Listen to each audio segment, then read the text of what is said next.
Hai, hari ini saya akan memanfaatkan website ini, statdistribution.com, untuk mempelajari mengenai kurva student T atau student T curve atau student T distribution, karena ini pada dasarnya menggambarkan suatu distribusi.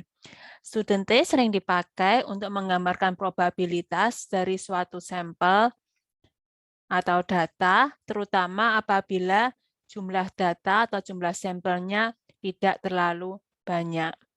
Nah, kurva ini bentuknya akan berubah-ubah mengikuti degree of freedom-nya.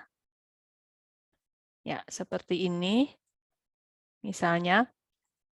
Nah, memang kurva ini cukup mirip dengan kurva Gaussian, namun memang persamaannya dan ada detail-detail yang cukup berbeda. Nah, saya akan fokus di sini untuk mempelajari area di bawah kurva ini.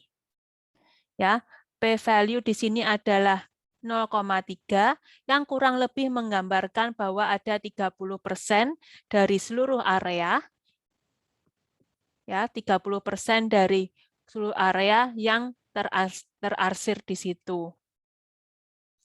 Nah, karena luasnya selalu 1, jadi memang luasan di bawah kurva yang terarsir di situ adalah 30%.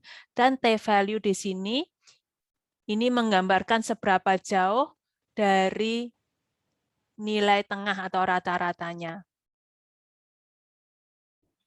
Nah, yang sering dipakai dalam statistik adalah two-tails dan two-tails atau right atau satu sisi saja. Untuk two-tails artinya dia ini menghitung luasan di bagian ekor dari kurva, yaitu untuk kasus ini karena memang kurva ini simetri, berarti ini dia 15% di kanan dan 15% di kiri. Kemudian website ini akan membantu kita untuk menentukan berapakah nilai T yang memberikan 15% di kanan dan 15% di kiri.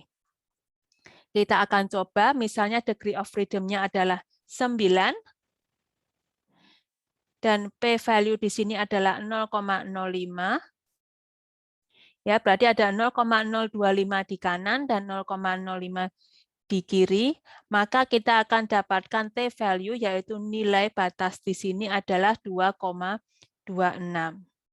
Apabila kita ganti 0,1, berarti ada ya 1% data, kemungkinan kemunculan data di kanan dan kiri secara total, maka t-value-nya 3,25.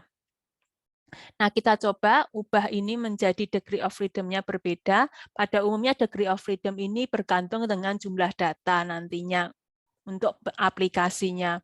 Nah, jika degree of freedom-nya beda, maka batasnya pun akan berganti. Ya, batas T di sini akan berganti. Ya, misalnya seperti ini, maka angkanya menjadi 2,57 batas, di mana luasan dari area di bawah grafik ini adalah untuk kasus ini 5% untuk kedua sisi. Nah, kadang-kadang kita butuh yang satu sisi saja, baik kanan maupun kiri, dan tentu saja berbeda karena cuma hanya satu sisi saja. Misalnya kita pilih yang kanan kali ini. Nah, maka luas di bawah grafik ini adalah 5% dan batasnya pun akan menyesuaikan. Ya, kita bisa bandingkan kalau satu tail, satu sisi saja ekornya 2,15, kalau dua tail tentu saja karena terbagi dua, berarti dia lebih ke kanan. Kita bisa juga rubah di sini misalnya angkanya berbeda, untuk 28 dia 2, ya degree of freedom yang lebih besar 2,05. Bisa juga kita rubah yang 0,01%, 2,763, atau bisa misalnya kita ingin bervariasi degree of freedom yang lain, 22, Atau yang ini 2,074. Ya, website ini menyediakan perhitungan t-value untuk berbagai macam jenis degree of freedom dan p-value, baik untuk yang 2 ekor, satu sisi, maupun jika diperlukan, misalnya kita membutuhkan mencari luasan dari kurva ini dari 0 hingga angka tertentu, misalnya seperti ini, 20% dari areanya, atau jika dibutuhkan untuk mencari dari nilai tengahnya, min T hingga T. Ya, demikian. Nah, semoga hal ini dapat bermanfaat untuk mencari t-value yang sesuai dengan degree of freedom dan p-value yang kita butuhkan. Terima kasih.